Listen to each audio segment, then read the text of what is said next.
A very good morning, students. Welcome to Gardenia Public School online class.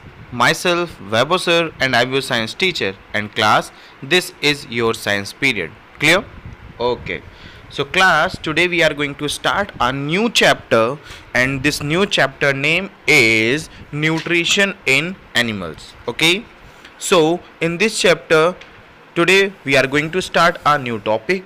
So, in this video, you will learn about the nutrition in amoeba and nutrition in hydra as well as in frog, and what about the digestion process. Okay, so this is your topic, this is your chapter, and I hope you all are enjoying this video.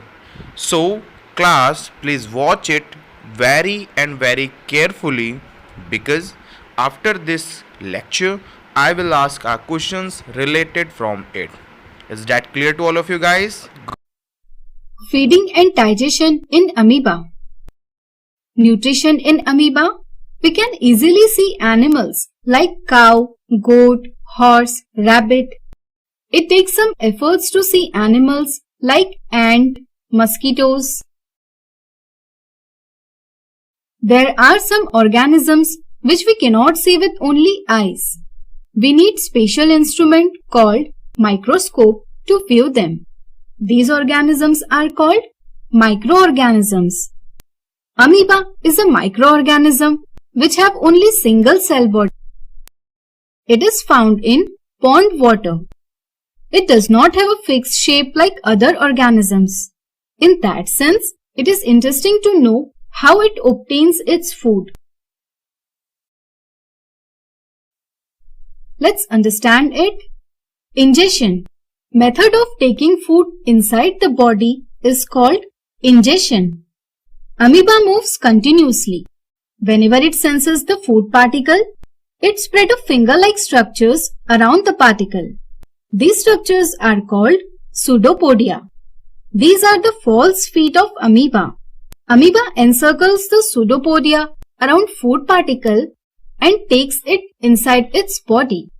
We say that amoeba engulfs the food.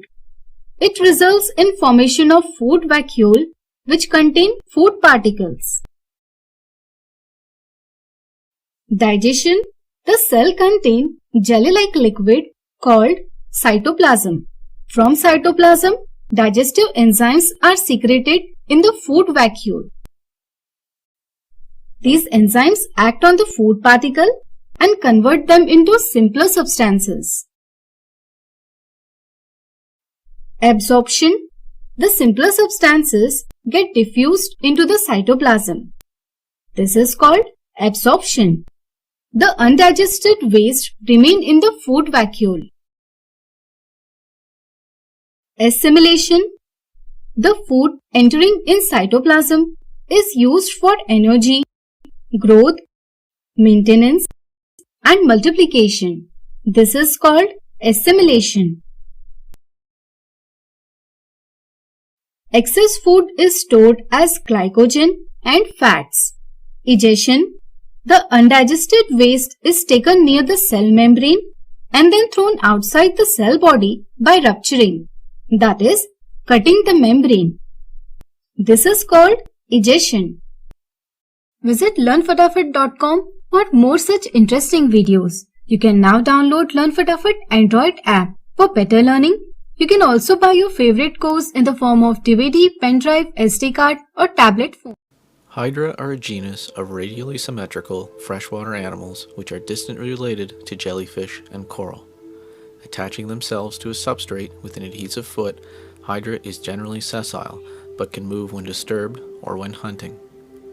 The green color of this Hydra comes from unicellular algae which are protected by the Hydra and in turn provide energy from their photosynthetic process. Hydra are carnivorous, extending their body and tentacles into the water and waiting for contact with passing invertebrates. The tentacles are lined with special cells called nematocysts.